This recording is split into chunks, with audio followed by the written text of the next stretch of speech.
What is the best length for YouTube videos? Answer to that coming up next.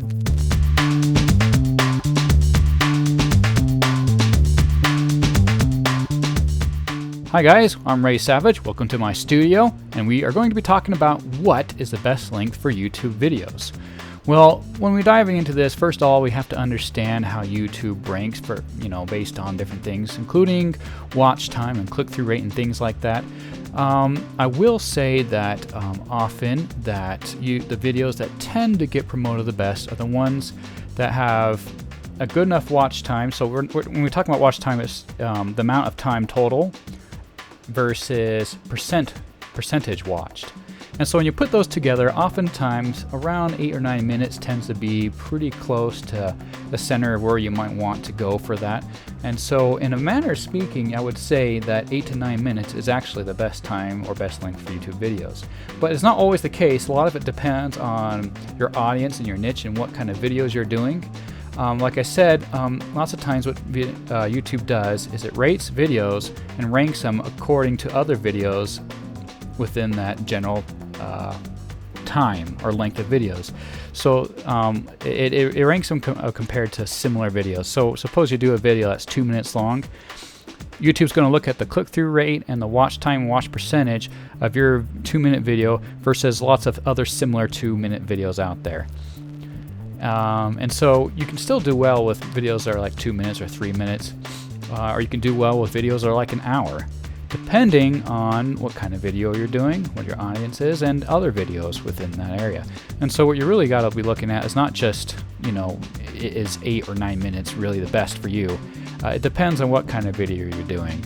On my tutorial channel for my Stingray Productions, I know that it's possible that some of my videos would actually rank better if I were to make them longer by, to 8 or 9 minutes, fill the first few minutes with just stuff to get it to 8 or 9 minutes, and then, actually tell people what I'm trying to do. I don't do that, of course, because one, I think that actually is a mistake. Two, I just find it so nice to just tell people right away what they want, give them what they want, and then move on with their lives.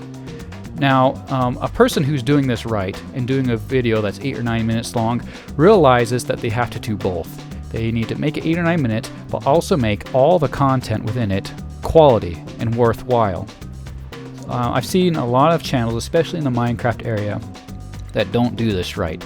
Like I said, they fill a lot of the first few minutes with just interesting stuff, maybe not important stuff, and even stuff just to lengthen the video so it's not necessarily that important. And you've seen it. You people who've watched those videos, you get kind of annoyed by that, and that's no fun. So what you really want to do is make a video that's long enough with quality content throughout the whole video, which also means that you may have to plan the video out instead of just talking. If you're wondering what I do I just talk or do I plan the video out? I actually plan all of my videos out, and what I usually do is I make a little note or list of the different things I tend to talk about, so that I can follow the list and make sure that each point I'm hitting is quality content that I can put into that video to make it worthwhile for everyone to watch. That includes this video right here. I didn't just jump on and start recording and start talking. This is planned out, everything I'm talking about, so I can give you the quality content that you need and that you're looking for. So we talked about the length of the videos, where it tends to do best. Of course, a lot of it depends on what area you're in. If you're doing an hour video, YouTube will typically compare them to other hour-long videos.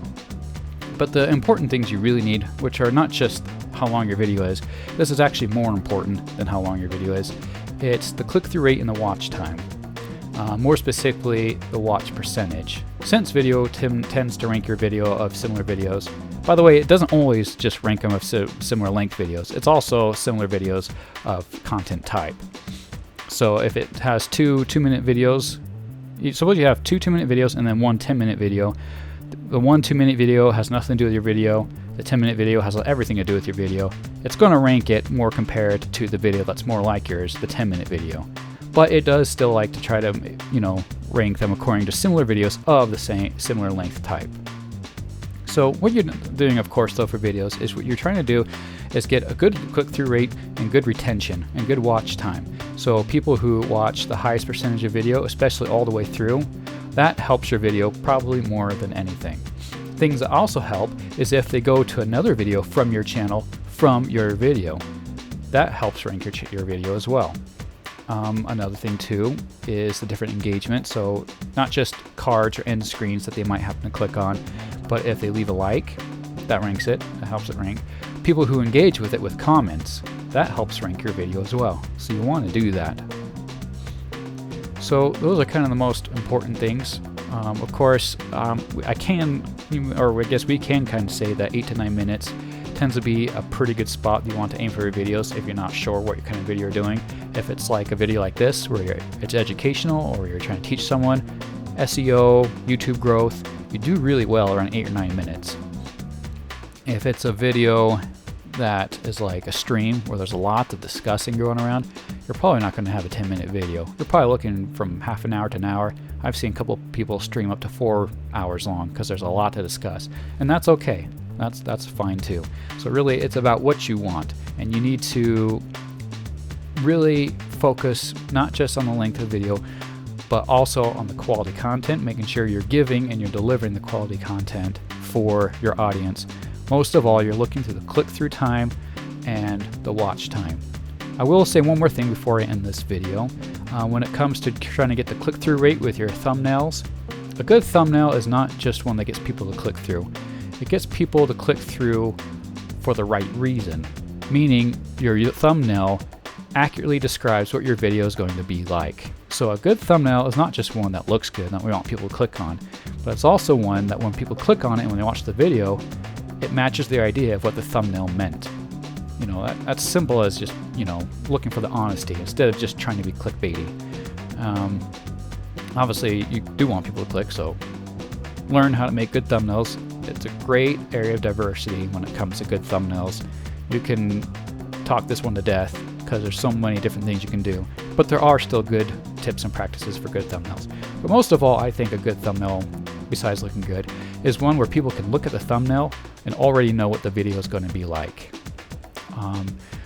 And it doesn't have to just be a thumbnail. That can be in correlation with the title of your video.